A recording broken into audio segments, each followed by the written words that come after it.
salaamaaleykum chers internautes salaamaaleykum yéen ñi safoo programme Senub TV senub.com ñi nga mbégte ak kontaante dalal monsieur Abdoulaye Thiam mi nga xam ne moom mooy président ANPS c'est un monsieur boo xam ne il n'a plus rien à prouver li américain di wax lifetime achievement mooy il n'a plus rien à prouver sur le journalisme sportif au Sénégal et c'est pas pour rien mu nekk président association nationale de la presse sportive monsieur Thiam c'est un immense plaisir de vous recevoir dans nos locaux. Merci, le plaisir me revient. Am naa mbégte ak contentement bu rëy di la nuyu d'abord yow Pape Oumar di nuyu aussi internautu Sénégal yëpp di tàmbalee aussi nuyu bi mon cher ami Salam. C'est la première fois que je mets mes pieds ici et je suis très content, je suis très ravi de voir des jeunes Sénégalais entreprendre. Vraiment, comme on a l'habitude de dire en français, je suis agréablement surpris. Li ma fi gis beaucoup de jeunes Sénégalais, des jeunes filles, des jeunes garçons qui travaillent. Donc nekk journaliste peut-être yomb na mais nekk entrepreneur di employé ay Sénégalais loolu moo gën a jafe ñu ngi koy ñaanal yàlla rek yàlla na continuer wéy yéen tamit di leen ñaanal yàlla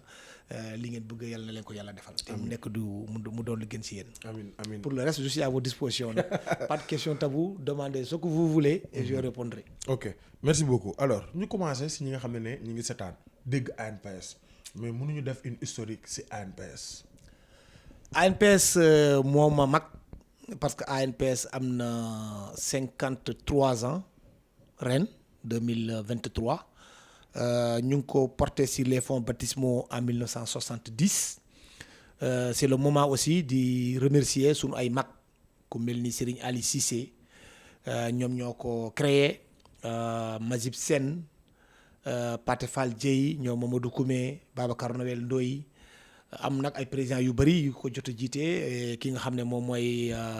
Serigne Ali Cissé ndem si yàlla nekkoon rédacteur nekkoon un très grand journaliste sportif bu Sénégal bu ñëpp ràññee njëkkoon bind aussi le premier livre sur le sport au Sénégal Carton Rouge bi nga xam ne permettre nañ lu xam lu bëri lu xewoon ci 1965 ak 1968 après lui il y a eu d'autres présidents je peux citer pêle-mêle nii rek Mamadou Koumé def na par exemple ci ANPS presque 15 ans. Je peux citer ndem si yàlla Mamadou Bakary Traoré Mamadou Diouf Jean-Marc Diakité ba en 2017 nag man ma ñëw nekk président bu nekk association boo xam ne képp ku yëngatu ci tàggatu yaram ci nga bokk donc amul privé amul public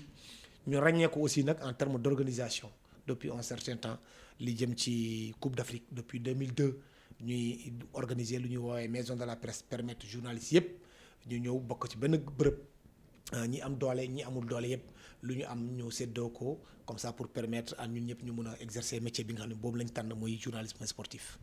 Lan mooy objectif ak mission ANPS. Premier objectif ANPS d'abord mooy raffermir les liens maanaam yow yaa ngi nii di liggéey Seneweb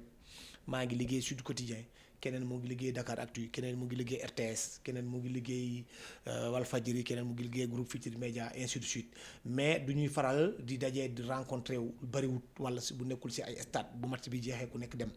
donc raffermir liens yi moo tax d'abord fexe ba journalistes yëpp képp kuy yëngatu ci wàllum tàggat yaram ñu boole leen ci benn kuréel ñu tuddee ko ANPS kër mu ngeen mën a xamante bu baax d'ailleurs li koy firndeel rek bu ñu demee par exemple ci compétition li jëm ci Coupe d'Afrique wala Coupe du Monde du ñu xool yow mii Pape Oumar yaa ngi liggéey Seneweb ñu xool Ousmane Dicko mu ngi liggéey Seneweb ñu ne nañ leen boole yéen ñaar ci néeg mais li ñuy faral di def ñu ngi xool affinité ki nga gënal amal affinité ñu boole leen donc tax na aussi bu ñu defee ci déplacement yooyu noonu ñu bëri dañ leen doon gis ci télé peut-être mosoo leen gis de visu ñii dañ leen doon dégg nga découvrir leen donc day tax ba diggante bi ratax loolu daal mooy premier objectif bi deuxième objectif bi nag c'est de faire en sorte que bu ñuy dem ci compétition lu mel ni Coupe d'Afrique wax naa ko léegi RTS par exemple APS ak Soleil c'est des organes de l'État peut-être seen loxo jot nañ seen ginnaaw am na ñeneen ñoo xam ne ñu ngi nekk dans le privé amuñu yenn moyens yi donc ANPS en tant que structure bi nga xam ne am na tey di crédibilité am na tey di image bu baax su waxee état du Sénégal dama bëgg nga jàppale ma pour ma jàppale journalistes yi dina ko jox lu mu ko war a jox yépp mu yóbbu ko ci Coupe d'Afrique bu yóbbee Coupe d'Afrique nag du xool kii kat Sénégal lay liggéey privé la kii Soleil lay liggéey kii APS lay liggéey ñun ñëpp ay bokk lu ñu xool fan moo gën a am solo pour ñu jàppale foofu journalistes yi ñu jàppale fa journalistes yi beneen bi nag mooy aussi boo xam ne am na solo trop mooy li nga xam ne lu ñuy woowee gala at bu nekk dañu organiser gala bii nag lu ñu ciy wutu lu ñu ciy seet mooy fexe ba képp koo xam ne athlète nga ci Sénégal yaa xam ban discipline nag ngay def su fekkente ne yëkkati nga raaya Sénégal ñun tamit ñu tabb la teral la won la adduna bi yëpp muy ci football bi muy ci basket bi muy ci taekwondo muy ci n'importe quelle discipline loolu lañ koy faral di def ak ñi nga xam ne aussi defoon nañ fi jaloore ñu bañ leen fàtte ñu immortaliser leen de telle sorte que nouvelle génération bi mu mun leen xam diwkat bu mu fi nekkee defoon na fa lii ñu mujjee nag si ñi nga xam ne ñun suñu ay confrères lañu tudd naa fii léegi Serigne Ali Cissé il faut que jeunes yi xam kan mooy Serigne Ali Cissé tudd naa fii Mamadou Koumé il faut que jeunes yi gën a xam Mamadou Koumé lan mooy liggéeyam tudd naa fi Mamadou Bakary Traoré Mamadou Diouf Babacar Khalifa Ndiaye mun naa fi continuer di tudd Abdoulaye Dabo ak ñeneen ak Abdoulaye Diaw ñoo ñëpp dañ leen di faral di jox leen ay raaya comme ça léegi jeunes yi di ñëw léegi ñu am ay royuwaay ñu mun a sukkandiku si ñooñu pour mun a avancer voilà loolu mooy en tout cas d'une manière ramassée les objectifs de l'ANPS lu ci des nag faire en sorte quand même mu méngoo aussi ak li ñu koy woowee mooy association nationale bi nag mu bañ a nekk association boo xam ne Dakar rek la yem il faut que ñu installer ay antennes ci biir 14 régions du Sénégal yëpp tey jii ñu ngi Thiès ñu ngi Mbour ñu ngi Saint-Louis ñu ngi Matam ñu ngi fu nekk dañuy fexe def suñu kéemtulaay kattan ba fépp fu am journaliste sportif ñu mun a bokk ñu créer benn plateforme boo xam ne am na tey jii plus de 300 journalistes lépp lu xew ci sport ci àdduna bi ku ci am boo ci jotee information man jotuma ko nga partagé ko foofu boo amee information aussi yu jógee sa fédération bu ñu ko joxee ñun ñu jébbal ko journalistes yi loolu daal mooy sunu toogaay bi nga xam ne mun naa ko d'une manière résumée wax. am na solo jërëjëf président wax nga fi lépp li nga wax te loolu nag pour mu mën a nekk day fekk seen ministère de tutelle. am une écoute favorable. ban relation ngeen am avec votre ministère de tutelle ban qualité de relation. Une excellente qualité wax dëgg yàlla en tout cas man bi ma nekkee président ba léegi mun naa ci sant yàlla bu baax vraiment yàlla daf ma ci jàppale bu baax a baax parce que tamit nag tey ji mun nañu wax Abdoulaye Thiam mais li ñu gisul lu nekk ci ginnaaw man bi may nekk président ANPS 2017 mu tombee ki nga xam ne moom mooy Matar Ba nekkoon ministre des sports wax fa dëgg yàlla lu ma jot a def ci presse sportive bi yépp bu weesoo yàlla ak yenante ak ndimbal bi nga xam ne sama comité exécutif jàppale dama ko Matar Ba la à travers lui l'état du Sénégal parce que moom mooy premier bailleur de fonds bu ANPS coupe du monde par exemple dama lay jox rek bu 2018 bi ñuy dem 50 millions la ñuy jox pour ñu dem yóbbu ko coupe du monde coupe d'Afrique bu jotee presque c'est la même chose lay def non seulement da koy joxe mais aussi day nemmeeku journalistes yi di xool chaque fois fu ñu toogee ba yàlla sutural ñu c'est sous son magistère lañ décroché le jackpot le 6 février 2022 fële ca Yaoundé bu mu demee aussi ki nga xam ne Yankhoba Diattara ñëw na tey yàlla dafa def déjà man ak moom dañu xamante woon depuis université daanaka ñoo bokkoon ci benn faculté mun na am loolu gën a rataxal diggante bi moom tamit bu mu ñëwee dafa consolider acquis yi nga xam ne amoon nañ ko ak Matar Ba parce que mun naa ko wax tey jii man buñ ko falee woona ma à 2h du matin 2h du matin la ma woo téléphone. nee ma man maay ministre des sports maa ngi fàttaliku daje nañu université ak lii te bu mu fi toogee ba léegi aussi coupe du monde bi passé par exemple 60 millions la yëkkati mu teg ko ci loxo journalistes yi. même championnat d'Afrique bi nga xam ne day daw nii jeexagul dafa ma woo téléphone mu ne ma xoolal journalistes yi nga xam ne bëgg nañu dem coupe d'Afrique fële ci Algérie ñu wutal leen au moins billet d'avion ñoom seen rédaction yi ñuy jël seen bopp en charge. te biñ ko joxee liste bi aussi tegu ci baat noonu la ko defee donc loolu dañ ci sant yàlla bu baax te li ma ci gën a neex mooy xam nga journaliste généralement dañuy faral di am ay relations conflictuelles entre ñun ak état mais et puis encore ñëpp mun nañu firnde aussi que la presse sportive sénégalaise est une presse très virulente maanaam amuñu benn redevabilité bi ANPS parce que ANPS jot na xaalis bu jógee ci nguur gi rek ba tax mu banque léegi sa loxo yow mu banque loxo Sud Quotidien banque loxo RTS banque loxo keneen ak keneen daf ñuy jox pour ñu jàppale ñu ci lu ñuy woowee mission publique de service public de l'information de la communication boobu la mais bu weesoo loolu amuñu en tout cas man musuma gis benn ministre musuma gis benn président de fédération boo xam ne amuñu sañ-sañ boobu sax fit boobu sax woo ma nee ma may nañ la lii kat est-ce que gars yi mun nañ bañ a wax lii mun nañ bañ a wax lii donc loolu aussi ñu ngi leen ci dellu njukkal parce que yeneen dëkk généralement loolu moo tax mënuñu am relation yooyu mais ñun dañuy jàppale mais du ñu abal nañu bët mais du ñoom ñoo ñuy xool ñoom ñoo ñuy wax fu ñuy xool dañuy xool fu ñu neex. loolu relation la boo xam ne tax na sax ba ñun Gambie par exemple keroog bu mu qualifié Coupe d'Afrique pour la première fois ci histoire am Gambiens yi dañu woo fi ministre gambien ak seen député woo ñu ne ñu dañ bëgg ngeen wax ñu yéen ak état du Sénégal naka ngeen di liggéeyee pour permettre soo leen di dem Coupe d'Afrique wala Coupe du monde journalistes yu bëri dem ñu expliquer leen relation bi am ñun ak état bi te pourtant bu ñu demee joueurs yi bu ñu defee sax naka sudul noonu dañ koy wax entraîneur bu suñ d'accord ci moom dañ koy wax président fédération Augustin Senghor par exemple man bi mu fi toogee ba léegi lu mu ñu jàppalee ñëpp gis nañ ko amul benn compétition boo xam ne lu mu tuuti c'est 15 millions la ñu jox mais mosul tere benn journaliste def liggéeyam convenablement man mi personnellement à chaque fois foo xam ne d'accord ma ak moom dama yëkkati sama kàddu ma ne ko président d'accord ma ci yow te damay dem ci télévision bi wax ko wala ma yëkkati sama journal bind ko loolu ñu ngi leen si delloo njukkal bu baax a baax comme ça parce que ils ont eu la clairvoyance de faire un distinguo entre jàppale la presse sportive de leur pays et laisser la presse exercer totalement et entièrement sa liberté et avec une certaine responsabilité bien sûr. am na solo te yaakaar naa ñi nga xam ne mooy ñi ngi seetaan même bu ñu déggoon ANPS sax mais bii am nañ une idée beaucoup plus large de l'ANPS te nag la répétition et le pédagogique alors ñu ñëw nag si li nga xam ne mooy 2022. L'année du sport sénégalais pour ne pas dire l'année du football sénégalais parce que tamit am nañ fii ay yeneen satisfaction ci autre discipline mais 2022 suñu nee c'est l'année du sport sénégalais est-ce que validé nga ko. oui loolu dama koy valider à 100% parce que ñu ngi ci wàllum football bi par exemple ñu ngi topp ci Coupe d'Afrique bi depuis 1965 première participation 57 ans ñu ngi daw ci ginnaaw trophée bi mënuñu fexe ba am ko te pourtant compétition bu jot. de 1965 ba 2002 bi ñu football fële ca Cameroun at bu nekk spécialisé yëpp dañuy naan Sénégal moo ëppale équipe bu baax terewul mosuñu gagné dara wóoruma aussi que équipe bii gagné moo gën yeneen équipe yi waaye équipe bi dafa amoon li nekkoon ci équipe bi loo xam ne nekkul woon peut-être si yeneen équipe yi loolu dëgg la parce que génération 2002 kenn mënul fàtte lu ñu fi def ñoom Jules François Bocandé Oumar Gueye Sène Thierno Youm Cheikh Seck lu ñu fi def kenn du ko fàtte Asmara 68 bu ñu la ko waxee dañuy naan ouf c'est l'une des meilleures équipes 65 bi dañu leen naan bii moo fi dax boo demee ba 90 ainsi de suite loolu yëpp dañuy naan sunu trophée la mais bii moo tax ñu gagné ko aussi gagné ko ak doole parce que bu ñu demee fële ca Rabat mooy award yi nga xam ne CAF moo koy organiser Sénégal daanaka dafa rafle lépp gagné meilleure équipe gagné meilleur entraîneur gagné meilleur gardien meilleur joueur Sadio Mané gagné même au niveau Afrique fii le plus beau but sénégalais tamit moo ko gagné di Pape Ousmane Sakho donc loolu année boobu année bu Sénégal yemul rek ci football 11 bi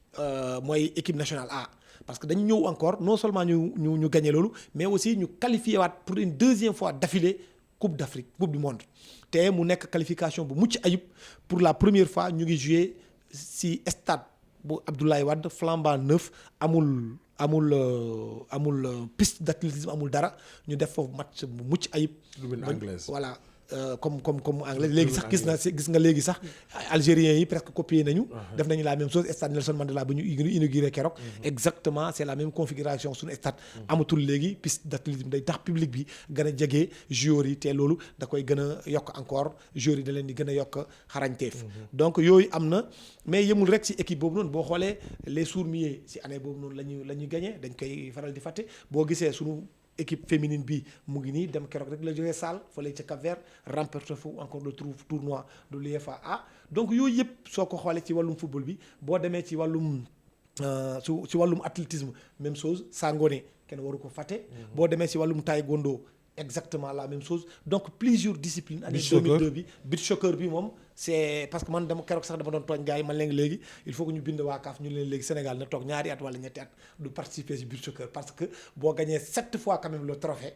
wax fa dëgg yàlla amatul lenn loo kii dem sax ba nekk demi-finaliste léegi et ba marocains yi di jógee Maroc ñëw fii pour jël entraîneur équipe nationale Sénégal mooy Ngala di ko yóbbu ci Maroc pour mu tàggat leen loolu wax dëgg yàlla dañuy mënuñu wax leneen lu dul gàcce ngaalaama ci équipe boobu noonu li ci des nag mooy maa ngi si profité encore une fois di ko waxaat ñooñu aussi nañ leen delloo njukkal parce que comme ni ko waxee ni président Abdou Diouf waxee woon ku def lu rëy dafa war a am lu rëy wax dëgg yàlla ñoom Chita ñoom Mamadou Diallo actuellement moo nekk l'entraîneur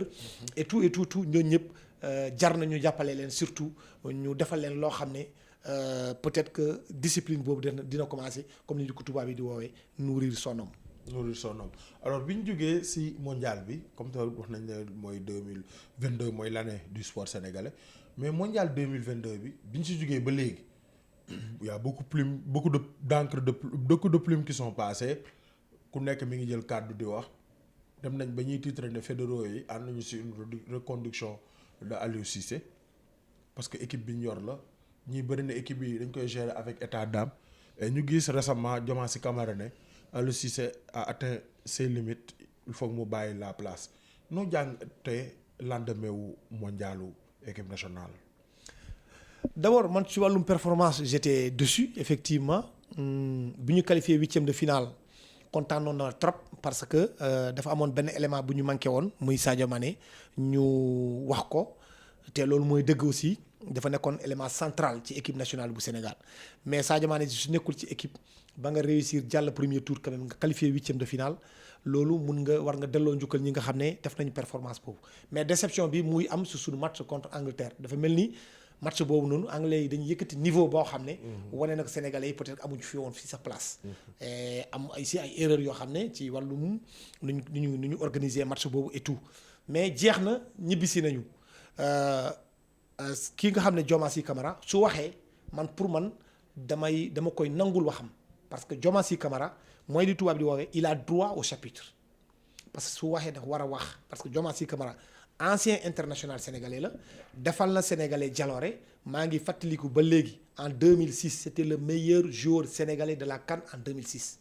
Presque match Sénégal yi ñu football yépp moo doon terminé avec toujours l'homme du match ba sunu fameux match en demi-finale contre l'Égypte penalty bu mu am bu leer nañ la loolu ñëpp gisoon na donc kooku mu waxee da nga koy accepter waxam sauf que mun na wax loolu ba pare mais ñiy décider c'est le comité exécutif. Football dafa am organisation. Comité exécutif moom mooy war a toog nee leen ñun Aliou Cissé dañ bëgg mu continuer wala dañ bëgg mu yem fii mais nag ñun journalistes yi on est libre suñu neexee ñu ne ko ñun Aliou Cissé lu muy liggéey doyuñu mais bu ñu weesool foofu nag ba fédéraux yi par exemple jël seen décision ne par exemple Aliou Cissé na continuer ñëpp dañu war a continuer di jàppale Aliou Cissé mais wax moom sénégalais man bokk naa ci loo xam ne mun naa comprendre ñu xañ ñu lépp sauf ñu xañ ñu wax liberté bi ñu am bu ñu nangu kenn xañ ñu ko ku nekk na wax xalaatam fii Aliou Cissé si boppam xam na ko 17 millions d'entraîneurs la am amul luñ ko yëkkul. yaa ngi wax sama émission bi de amul luñ ko yëkkul jamono coupe du monde bi dama amoon émission bu tudd 17 millions de coach. 17 millions de coach la am 17 millions de coach la am. te loolu xam na loolu war na ko intérioriser ku nekk da joxe xalaatam te bu mu demee ba remporter coupe d'Afrique ñi ko doon ŋaññi ñoo doon ñëwaat ci moom sax di ko naan baal ñu ax. donc loolu aussi c'est sénégalais il y a rien de méchant là-dessus li nga yore nag boo xam ne ñépp ko bokk parce que nag fii Sénégal li sénégalais yi gën a bëgg mooy l'équipe nationale A loolu ñépp ko bëgg. buñ la tànnee te ëppoo ci juddu ëppoo ci jàng ëppoo ci kenn dara boo ko téyee da ngay nangu nit ñi aussi ñu critiquer la critique bi nag na nekk une critique constructive jeex na bu weesoo loolu man je peux accepter ça comme je peux accepter que Augustin Senghor aussi toog nañ ci télévision pour couper court à tout ce débat là wax na ko ci sunu naataango yi nekk 2STV taxaw ne ko Aliou Cissé dina reconduire dina yóbbuwaat équipe nationale bu Sénégal en 2024 fële ca Côte d'Ivoire pour man wax ji farankulaay na foofu la jeexee sauf jusqu'au moment où Abdoulaye Sow génn na moom tamit dem wax ci iTélé waxuma méngoowul ak bu Augustin Senghor bi wax mais boo munee lire entre les lignes di nga si gisaale ay wax yoo xam ne daf ko ci dugal maa ngi xaar ba comité exécutif réunir lu mu mënta décider su tekkente ne Aliou Cissé mooy continuer mu continuer bu nekkee d'accord ñam moom mu continuer foofu donc dañuy motiver sunu décision mais mu wax ci aussi ñëpp xam nañu man ak Augustin Senghor musuñu réeroo ci dara. Donc je présume que ñoom ñaar ils ont eu à en parler bu ñu ci waxul man pour le moment jusqu'à la preuve du contraire li ma jàpp mooy Augustin Senghor wax na ko Aliou Cissé mooy continuer ak équipe nationale bu Sénégal jusqu'en 2024. Alors ñu dem ci 2024 boobu. ñu gis ne équipe nationale du Sénégal actuellement joueurs yu bëri joué wuñu. Edouard gëj naa góolu. Alfred a un problème de club Seny mi ngi gérer. Axe bi amul kenn ku régulier. de même que milieu de terrain amoo benn joueur bu régulier à part Gana Gueye l'attaque n'en parlons pas parce que à part Ismaïla Sarr ak Iliman Ndiaye ak ki nga xam ne moom mooy Boulaye Dia amul tamit ñeneen ñuy jouer alors en prélude des éliminatoires de la CAN 2024 est-ce que jotul ñu defaat une redistribution des cartes et booy yi nga xam ne dañoo nekk ci antichambre sa équipe nationale bi ñu may leen place mu dugg. je crois que soo dégloo bien discours Aliou Cissé am na benn exemple keroog bu mu jël ci ki nga xam ne moom mooy Bamba Dieng. dafa wax ne oui jël naa ko indi naa ko mais moom ci boppam xam na ne su fekkente ne football olympique de Marseille dama ko ciy génne donc compétitivité ak régularité même su fekkente ne du loolu rek mooy former équipe parce que am na compétitivité am na régularité mais am na aussi état d'esprit. yenn saa yi da ngay gis ay joueurs yu xarañ mais kenn woowu leen équipe nationale entraîneur bi je suppose que moom moo ñu gën a xam ay joueurs am. ça c'est un aspect mais li nga wax ni question bu am solo la tey jii bu nekkoon Coupe d'Afrique mu ngi waaj a tàmbalee léegi nii ñëpp dinañ tiit ci équipe nationale bu Sénégal mais am nañu 1 an moins d'1 an sax parce que Coupe d'Afrique mu ngi war a tàmbali début janvier ci diggu janvier jeex ci début février 2024 donc loolu il faut que ñu xool d'ici là ñu ngi ñaanal suñu joueurs yi aussi qu'ils retrouvent ñoom ñëpp club moo tax ma d'accord ci li Bamba def d'accord mu woon ci Bamba lu mu defoon bu njëkk ba là d'accord naa ci li Bamba def jógee Olympique de Marseille dem fële nga xam ne moom mooy Lorient lu tax ma wax ko parce que pour man toujours dama koy wax il faut toujours être grand parmi les petits au lieu d'être petit parmi les grands je ne vois pas par quel intérêt man daal naa dem di football Real de Madrid naa bokk Real de Madrid ci groupe bi te man du mus football benn match. ma jógee foofu ma football Jaraaf de Dakar ma leer ma ne man may takk brassard de capitaine te dinaa football match yëpp te dinañ ma woo équipe nationale te su ma ñëwee dinañ woon Sénégalais man mun naa football moo ma gënal fuuf ma naan naa dem bokk man ak Lionel Messi nañ bokk ci benn club te leer na ma du ma football. donc il faut être toujours grand parmi les petits au lieu d'être petit parmi les grands. loolu lu am solo la joueurs yi il faut ñu bàyyi ci xel surtout nag quand tu es relativement jeune comme Bamba actuellement c'est l'aspect sportif moo war a privilégier surtout boo demee nag ba nekk trentenaire 31 ans 32 ans xam nga ay affaire des eaux loolu ça ne ment pas. loolu mun nañ comprendre tu cherches des contrats yoo xam ne xaalis bu bëri ngay wut nga jógee foofu dem Chine jëm Arabie Saoudite su nekkul woon tey jii Ronaldo tey bu nekkoon mu ngi amoon 25 ans mu ngi am 26 ans 27 ans. Arabie Saoudite du xalaat sax naan benn moment moom sax du xalaat sax gént naan dem na Arabie Saoudite sakantuma kenn donc il faut que joueurs yi suñu comprendre loolu un gars comme Lionel Messi tey jii la ñuy laam-laamee day jógee fële dem fii parce que âge bu mu am la 34 ans 35 ans tu es au bord de la retraite mais munoo am 25 ans 26 ans tu préfères di nekk ci club di cirer les bancs doo football doo def dara et après nga espérer que dañu lay woo ci équipe nationale Sénégal defe naa ñoom xam nañ ko. Aliou Cissé aussi ce n'est pas quelqu'un qui entretient des relations yoo xam ne andi ak joueurs yi te bu fàtte boppam Aliou Cissé il sait très bien que entraîneur bu équipe nationale bu Sénégal entraîneur bu équipe nationale bu Cameroun entraîneur bu équipe nationale bu Égypte entraîneur bu équipe nationale bu Côte d'Ivoire ak bu Maroc dans une moindre mesure buñ la fa tegee da ngay gagner nga toog. boo gañewul da ngay jógee foofu. y a de l'exigence. amul sax wax amul jarul sax ngay discuter théorie amu fa dafa mel ni rek ñu nommé la entraîneur ñu ne da ngay nekk entraîneur FC Barcelone wala entraîneur Paris Saint-Germain wala entraîneur Manchester United da ngay gagné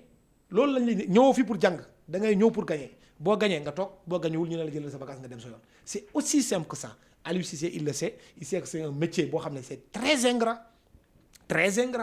gagné nga. ñëpp naan d'accord moom la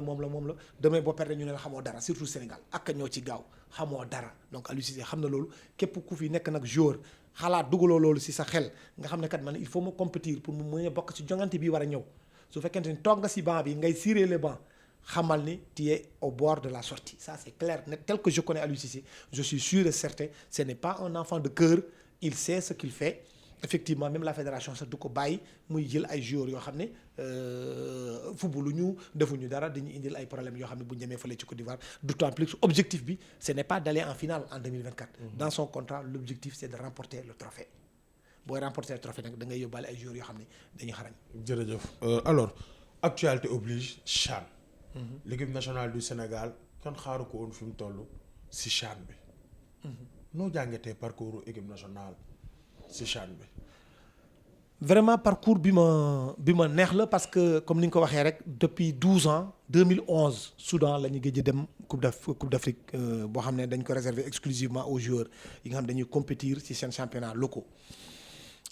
li tax ma wax loolu nag c'est que 2009 bi ñu demee Abidjan on était demi-finaliste on est sorti 4e. ñu dellu si waat Soudan je crois ñu éliminé ñu dès le premier tour après nag léegi ñu dem cette fois-ci bi ñu demee aussi dans un championnat boo xam ne c'est plus ou moins difficile. équipe bi nga xam ne joué na éliminatoire yi sax du boobu équipe moo dem fële. donc loolu booy dem képp kuy analyste munoo woon wax ne xaaroon nga équipe nationale Sénégal tey jii mu nekk dans le carré d'as. ci CHAN bi ci CHAN bi loolu c'est clair. mais encore une fois booy yi montré nañu ko vraiment am nañ talent bi entraîneur bi aussi def na li mu war a def. Le directeur technique national aussi a fait ce qu'il devait faire, c'est-à-dire c'est la direction technique nationale dirigée par Mayacine Mar. ñu ngi leen ci delloo njukkal bu baax a baax a baax ñu ngi leen ñaanal yàlla nag wax dëgg yàlla ñu jouer contre Madagascar ñu xam ne aussi match kenn du ko gagner avant nga koy football. kenn du gagner match avant nga koy football parce que Madagascar la rek turam réyul c'est pas un rond ronflant comme on dit au niveau africain mais Madagascar boo gisee tey jii lu mu waneegum en termes d'attaque. amul benn équipe bu ko fa wone donc boo ko téyee jëlee ko au sérieux mais Sénégal aussi am na benn assise défensive bu baax donc football li jiitu mooy défense Madagascar am attaque bu baax donc boo amee défense bu baax boo amee benn baax na boo amee ñaar baax nga surveiller tes arrières te man peut-être que yàlla nañu yàlla jàppale ba ñu egg ci final ñu jouer ko peut-être contre n'importe quelle équipe je sais pas. Algérie wala Niger et yàlla sutural ñu aussi ñu continuer ci dynamique bi parce que ñu ngi continuer ci dynamique bi 2022 bi ñu ngi si continuer pourquoi pas ñu monter sur la plus haute marche du podium. voilà 6 février 2022 Sénégal champion d'Afrique alors 5 février 2023 Sénégal champion d'Afrique à nouveau te loolu day nekk lu neex. waaw football local bi. ban analyse nga ci am niveau football local actuellement dans les stades au Sénégal. football ak popularité bi noo ko jugé. non football local bi li ma ci am man la première chose bi may wax ci football local c'est d'abord delloo njukkal président club yi xam naa lu ci nekk xam naa dafa jafe dafa metti trop parce que ñu ngi koy porter sur les fonds baptismaux en 2009 mooy championnat professionnel mais boo waxee championnat professionnel nag boo ko analyser boo xamee luy championnat professionnel boo xoolee championnat suñu championnat da ngay naan c'est pas un championnat professionnel parce que championnat professionnel lu mu laaj mooy que ne d'abord il faut nga am télévision parce que bu ñu kenn nax adduna bi yëpp ñëpp ki fi football képp kuy yëngatu ci football professionnel benn dëkk kese moo respecté wul lu ñuy woowee football professionnel maanaam en termes de rentrée d'argent muy Allemagne du sponsor bi du télé moo tax ñu am xaalis mais c'est de rentrée billetterie moo nekk numéro 1 waaye yeneen dëkk yëpp première rentrée d'argent ci football mooy télévision fii yaa ngi def championnat boo xam ne amul télévision maanaam su ma waxee télévision du télévision buy filmer di retransmettre non télévision bi mooy génne ay milliards jox la nekk jënd naa ko comme par exemple tey jii ñu ne ligue professionnelle Sénégal Sénéweb ligue professionnelle Sénéweb nga xam ne Sénéweb moo ko sponsorisé Salam génnee presque 2 milliards 3 milliards 4 milliards jusqu'à 5 milliards joxe ñu ne ko man luy jëm ci ligue professionnelle yépp man maa ko jënd léegi sponsor yi bu ñëwee ñu ñëw ci moom donc da ngay am télévision bi bu ñëwee sponsor yi topp mu amee spectacle sponsor bi topp soo sponsor bi ñëwee télévision bi ñëw après nag léegi mu am lu ñu wooyee billetterie nit ñi di dugg ci stade bi di seetaan quatrième catégorie bi mooy collectivité locale. Su ma locale comprendre li ngay expliquer nii joxe exemple par exemple Seneweb jënd affaire yi. c'est comme si da ngay ñëw natt maanaam da ngay ñëw jënd pour jaayaat plus c'est-à-dire c'est une télé bu mel ni ñu ne Seneweb jox na fay na 2 milliards. exactement pour jënd droit yi. exactement pour jënd ligue bi. exactement léegi Seneweb moom mooy dem jëli ji uti jaay sponsor pour uti benn plus-value bu mu siy teg. exactement pour am ko. exactement mais problème bi mooy est-ce que ñun suñu football local bi ngànc nañ ko ba def ko un bon et beau produit à vendre. exactement xam nga foofu laa doon dem parce que li ma la doon wax léegi télévision bi pour mu ñëw il faut mu am spectacle télévision bi xam nga booy fàttaliku bu baax lamb fan la commencé man j'habitais sur l'avenue Malick Sy sunu papa ndeysaan Moustapha Ndiaye moo doon def sport de chez nous benn portion bu ndaw lañ doon jox ci RTS bu paree ñu dem football en Allemagne maa ngi koy fàttali comme si c'était aujourd'hui parce que sama nijaay dafa nekkoon Rue 3 moom mu nekkoon Rue 5 donc je voyais tout ça mais xoolal léegi ci diggante bi fan lañ jógee ñoom ba télévision yi léegi ils investissent plus ak sponsors ils investissent plus ci lamb moo leen gënal ko investir même dans le football spectacle bu amul télévision du fa ñëw donc dañ dem ba benn moment sax aujourd'hui au Sénégal il y a même plus de derby parce que maa ngi fàttaliku ba léegi te boo xoolee bu baax Jaraaf par exemple ak Jeanne d'Arc bu ñu doon football midi bu la fekkul stade lay Demba Diop match bii di am 17h doo dugg léegi da ngay bàyyi Jaraaf di football contre Casa Sport nga bàyyi yow mii sax en tant que journaliste nga bàyyi ba mu des 2 minutes tu viens tu trouves ta place nga toog donc ce qui veut dire qu'il y a plus de derby voilà derby yi néew nañu waxuma nag gars yi am na tuuti attractivité mais engouement bi affaire bi amul suñ koy jàngataat nag bëri na li tax affaire bi amatul parce que y a le championnat professionnel joueurs yu bëri léegi dañuy dem il y a la télévision qui arrive mais télévision bi am na par exemple s'il y a Real Barça tout le monde voudra regarder Real Barça au lieu de se déplacer pour regarder un tel truc ça c'est un aspect mais boo demee dans les régions tu te rends compte que l'engouement est toujours là-bas donc aujourd'hui dañu war a fexe ba chaque région du Sénégal dispose d'un grand club moi je reviens de Thiès la dernière fois ça me ferait plaisir de voir l'US Rail revenir Saint-Louis Linguère de Saint-Louis Casa Sport waa Casa Sport yëpp jàppale ko boo demee ba Matam ñu am foofu benn club comme ça mu mun a redéployer wu dans les 14 régions du Sénégal région bu nekk mu am benn club phare waxuma nag da ngay bloquer Dakar parce que c'est comme par exemple si tu prends la Premier League il y a beaucoup plus de clubs appartenant à Londres jógee Londres ay Chelsea Arsenal ñii yëpp c'est des clubs londoniens. Voilà Tottenham yooyu yëpp. waaw yooyu yëpp dañu nekk club londonien mais si biir capitale boobu noonu mais ñun fii tolloo guñu foofu il faut qu'on favorise davantage ces clubs qui sont dans les régions ñu def même li ñuy woowee man j'ai même fait cette plaidoirie ñu def même lu ñuy woowee le naming aujourd'hui man mënuma comprendre que l'État su buggee jàppale nit ñi jàppale parce que ba ñuy def football professionnel en 2007 bi ñu demee fële ci Saly l'État du Sénégal était là dañ ñëwoon dañ koy accompagner football professionnel bi tàmbali na depuis 2009 ba léegi état accompagnement am mu ngi yem rek ci stade yi mu ngi yem ci stade bi mais waroon na dépasser foofu mais je ne demande pas à l'État de sortir des milliards et des milliards à donner mais sociétés yi fi nekk dans le cadre de responsabilité sociétale on devrait pousser ces sociétés à venir faire par exemple ce qu'on appelle des naming en termes d'infrastructure soo demee tey jii Matam il y a les phosphates de Ndendori sont exploités par une société nationale da ngay wax société boobu xam nga lan laa bëgg man tabaxal ma benn stade à Ourossogui ou à Matam 20 000 places bu baax ci xaalis bi ngay gagné foofu nga teg ko foofu nga dem Kolda nga ne Sodefitex fii kat defal fii dara stade boo xam ne dafa baax nga yëg Saint-Louis nga wut foofu benn société nga yëg ci téléphonie yi y en a 3 téléphones yi bëgguma tudd seen tur pour bañ publicité bi bu nekk si ñoom nga ne ko defaral ma fii stade demal dëkk bi nga defaral ma fii stade demal su amee infrastructure donc day pousser gars yi dinañ mën a compétir normalement loolu bu amee nag su passé foofu tu utilises la télévision nationale tu fais l'obligation à la télévision nationale parce que c'est un service public de retransmettre ces matchs là su yàggee nag télévision yi dinañ commencer ñëw parce que y a des matchs boo leen seetaanee télé moi je me souviens encore de cette finale qui a opposé le Casa Sport finale Coupe du Sénégal mais c'était plein à craquer. Casa Sport Génération Foot. exactement bi Génération Foot du dóor 4-2. dafay neex yooyu day neex parce que boo waxee loolu toujours les gens peuvent trop presser pourtant nawetaan bi day fees mais pourquoi nawetaan bi di fees pourquoi le championnat national du fees donc il faut qu'on fasse un diagnostic sans complaisance de la situation ñu xoom exactement jàngoro bi fu mu nekk ñu apporter ci des solutions te jàngoro bi xam nañ ko solution yaa ngi ni il suffit juste de les appliquer. certains amoureux du football local nee nañ presse sportive Sénégal li ñuy titrer à la une football étranger mooy ëpp li ñuy titrer à la une football local. par exemple di ciy gis à la une ay affaire match ay dañuy def ay De Bruyne fii ay Messi fii mais c'est rare ñu def suñuy photo joueurs locaux wala on leur valorise moins que les joueurs à l'étranger ban réponse que si wane. c'est une question c'est une piternelle question qui revient tout le temps man je suis directeur de publication adjoint de Sud Quotidien su may teg sama une mooy vitrine loolu laay teg ci vitrine bi pour jaay sama une donc lan moom may gën a jaay est-ce que Sadio Mané ne vend pas. si regardez les unes de tous les journaux sénégalais entre Messi Ronaldo Mbappé ak Sadio Mané kan moo ci ëpp lu muy nekk à la une. c'est Sadio Mané c'est notre produit moom la ñuy def à la une donc sooy segg aussi information ici ñooñu dañ koy wax fekk xamuñu luy journalisme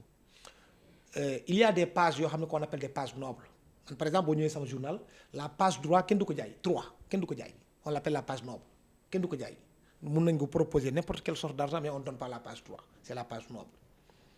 le sport de prime abord on met sport en DER deuxième une bu nekk ci ginnaaw mais loolu yëpp bu jeexee da ngay xool lu ñuy woowee hiérarchisation de l'information da ngay xool ban information la nit ñi gën a bëgg nga teg ko ci une centrale bi après nga xool yeneen yi topp yi secondaire yi nga teg leen mais fexeel de telle sorte que li ñuy wax ci société dina ci nekk li ñuy wax ci sport dina ci nekk li ñuy wax ci kii dina ci nekk donc loolu soo ko defee ba pare nag tu ne peux pas choisir un match entre deux clubs de Matam par exemple d'où je viens nga ne non pour valoriser le football de Matam rek il faut ma jël ko ma teg ko à la une du Sud.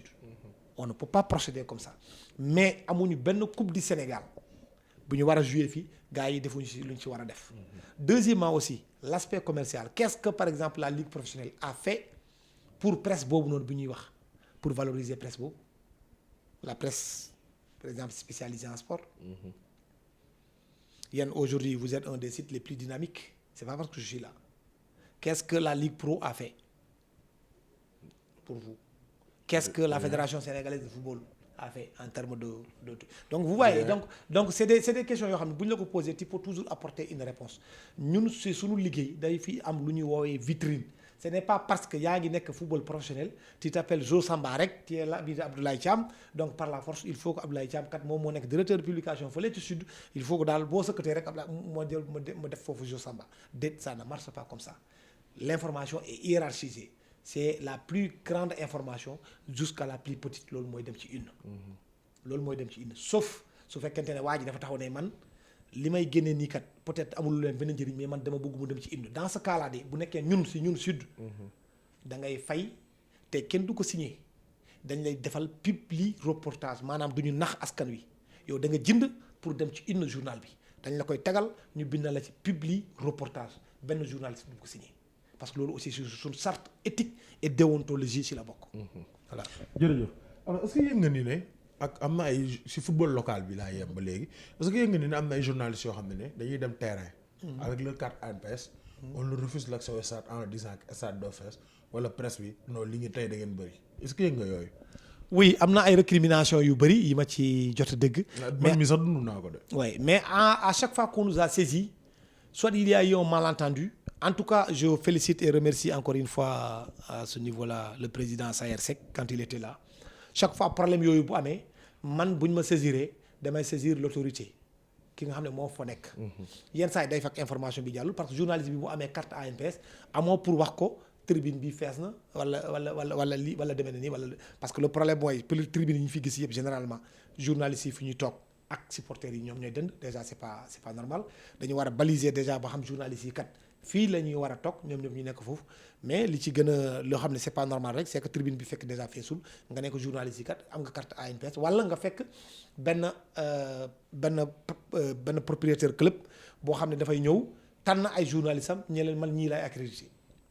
loolu aussi du yoon loolu dégg nañ ko surtout nag dans les régions. loolu day faral am vraiment dans les régions parce qu'il y a tellement de conflits d'intérêts yoo xam ne souvent foofu duñ ko mën a maîtriser mais à chaque fois bu ñu ko yëgee ñun ANPS bu ñu ko waxee fexe nañu ba jokkoog la Ligue Pro jokkoo ak président ligue bi jokkoo ak seen cellule de communication waxtaan ak ñoom pour aussi les expliquer et généralement li ma ci jot yëg yëpp wax dëgg yàlla chaque fois que je leur ai parlé ils m'ont dit non président on l'avait pas compris comme ça après on essaiera la prochaine fois de régler le problème. xam naa dafa peut-être gars yi xamuñu quelle est la valeur de la carte de l'ANPS. non je ne crois pas parce que ñoom ñëpp xam nañu ANPS d'autant plus que quand même bu ñuy lancer waat kii bi man en tant que ANPS en tant que président woo nañ ma ñëw bokk ak ñoom séminaire club yëpp ku nekk indi ki nga xam ne moom mooy chargé de communication wala ki nga xam ne moom mooy toppatoo wàllum accréditation et autres. ñu toog ñu waxtaan sottante xalaat ba d'accord ci comment est-ce qu'il faut faire pour mettre en place une bonne démarche boo xam ne ñun ñëpp ku nekk dina si trouver son compte. Je ne crois pas parce que fii di tey au Sénégal l'ANPS est connu à travers l'Afrique a fortiori au Sénégal. ça kay je crois que c'est la doyenne des associations. L'association la plus dynamique c'est pas parce que je suis le président même au niveau africain c'est l'association la plus dynamique. Au plan africain c'est l'association la plus dynamique monsieur Abdoulaye Thiam. postulé wu nga sa candidature à l'AIPS. association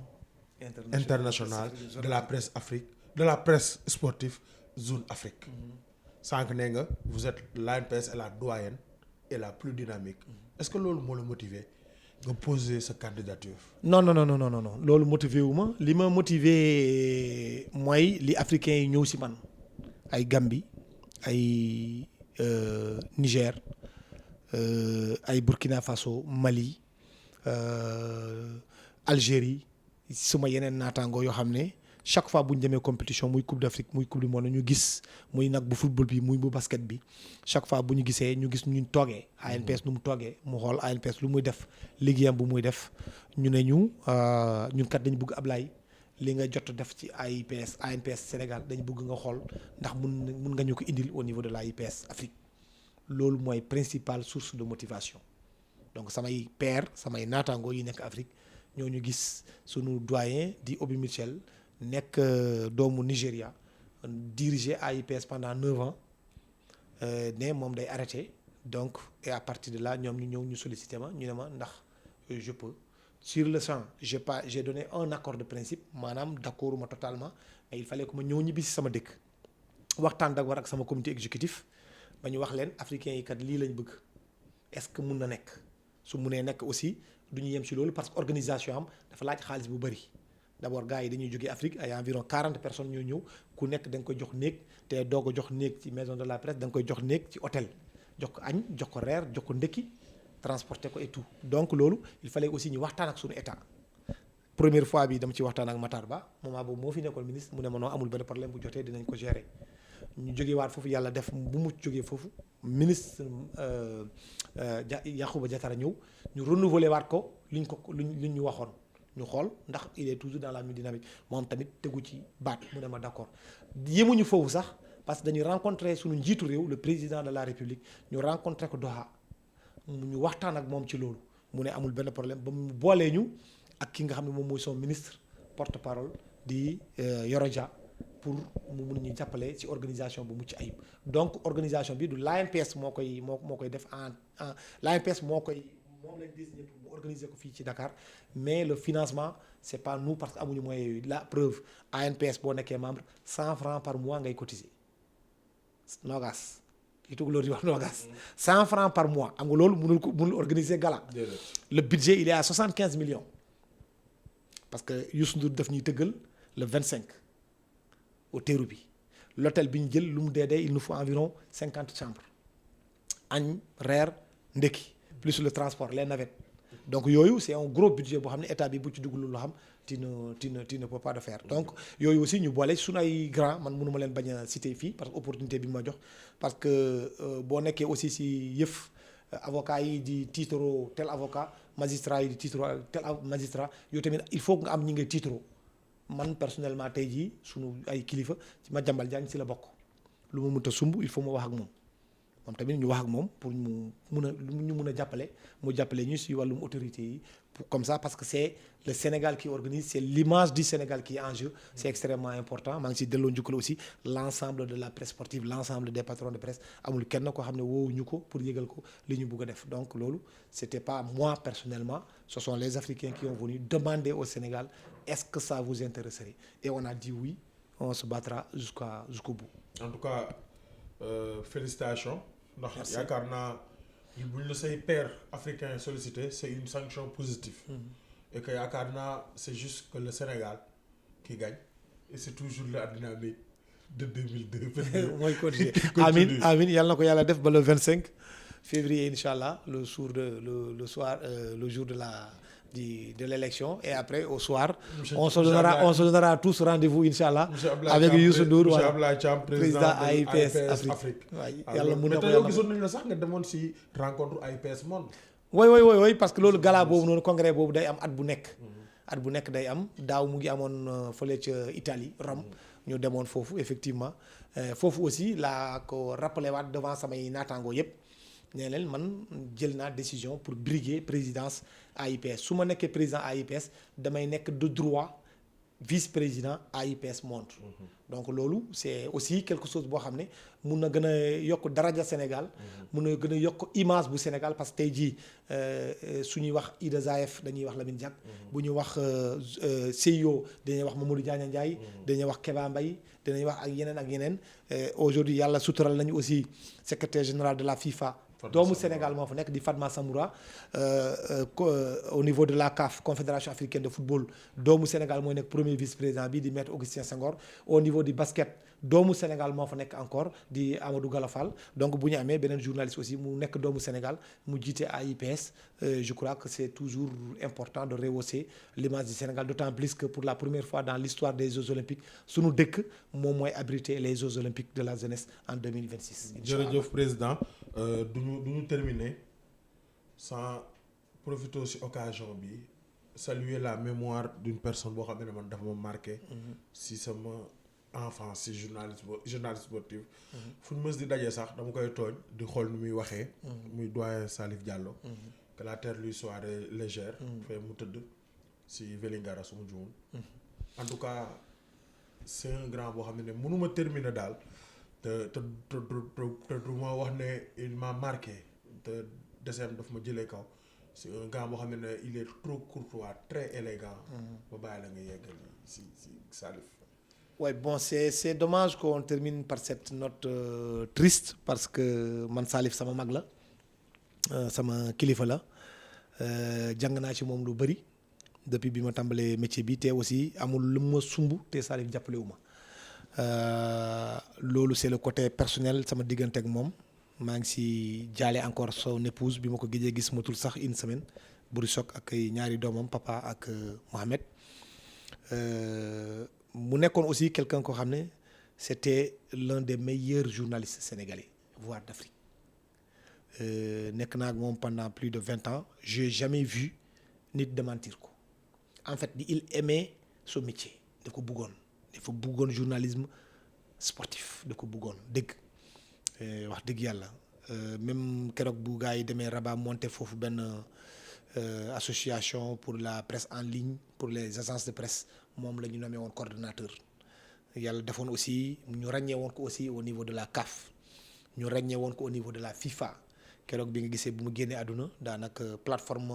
yi nekk fii ci Afrique yëpp amul kenn ku ci yëngatuwul man nag yàlla may na ma chance boobu j'avais des relations privilégiées avec lui et puis bokk naa ci ñi ko mujjee gis et c'est vraiment triste ça c'est allé très vite parce que man ak moom on est parti à la veille de la Coupe du Monde ensemble à Doha on était invités bi ñu demee ñu assister inauguration stade bi nga xam ne moom moo abrité woon finale bi Lousel ñu dem visiter journalistes yi fi ñuy dal ba muy ñëw sax naan man de fii nga may dencal néeg Abdoulaye gardel ma néeg bi et tout bi ñibbisee encore ma koy naan bi ma ko fekkee ci lalu hôpital bi may naan non premier tour bi moom bàyyi ko grand ba deuxième tour je vais t'inviter yow ak sama suñu sœur bi Buri Sok ngeen ñëw je vais vous inviter personnellement et tout ñu waxtaan ci foo reetaan malheureusement lundi matin on m'appelle comme ça j'étais parti dimanche avec mon ami Bamba Kassé pour le voir on n'a pas pu lundi le lendemain aux environs de 9h on m'informe finalement bon il est décédé c'est vraiment quelqu'un de très bien ku yàlla baaxal la et puis qui aimait vraiment le métier qui aidait beaucoup de gens même une réunion de l'ANPS aussi il est venu chaque fois su ñëwoon day joxe ay conseils yu baax man moom bon relation yooyu noonu vraiment la ñu amoon quoi c'était vraiment un grand frère yàlla dafa aussi c'était le courant passait très vite on était tous les deux Peul donc il y a eu tout ça quoi il a travaillé à Sud dans mon propre groupe voilà donc non tu n'es pas le seul hein je ne pense pas que tu sois le seul et son fils ses deux enfants peuvent être fiers de ce que leur papa a accompli moi je le dis en toute sincérité en toute honnêteté c'était un très grand journaliste de l'agence de presse très grand et un gentleman oui bien sûr dans la qualité si rapport alors président maa ngi am mbégte ak kontaante encore c'est un honneur et un privilège pour moi recevoir fii suñuy locaux mu bàyyi la nga tàggatoo ak suñu internautes yi et nous souhaitons bonne chance que à la soirée du 25 février monsieur Abdoulaye Thiam nekk président AIPS Afrique. Amin bon man li mu mën a tàggatoo rek mooy encore une fois de revenir par rapport à ce que j'ai vu ici di ci remercier Salam di ko naan gàcce ngalaama vraiment je suis très content je suis très fier de voir ça un jeune entrepreneur donc yaa xam li nga bëgg aussi cher ami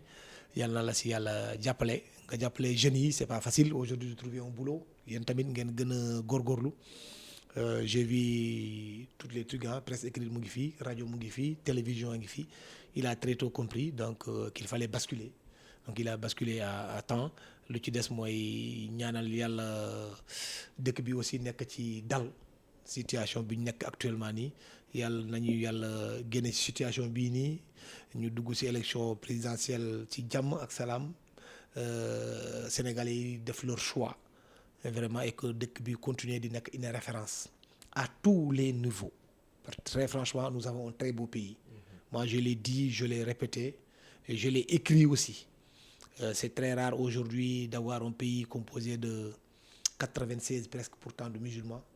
4% de catholiques, et vous vivez en parfaite intelligence. Et nous ne sommes pas prêts à perdre ça. La capitale du Sénégal est dirigée par un catholique. Il ne faut pas qu'on perde ça, c'est important. Ça, c'est pas le journal sportif qui parle, c'est vraiment... Voilà. Donc, Lolo, on se marie entre nous, on n'a aucun problème. Moi, j'étais au Nigeria, j'ai fait presque les 54 pays d'Afrique. Donc, nous avons un pays très beau. Nous avons un joli leg. Nous avons consolider encore une fois. Très franchement, merci pour ce que vous faites et à bientôt, Inch'Allah. Merci beaucoup, chers internautes. Nous allons vous dire interview spéciale.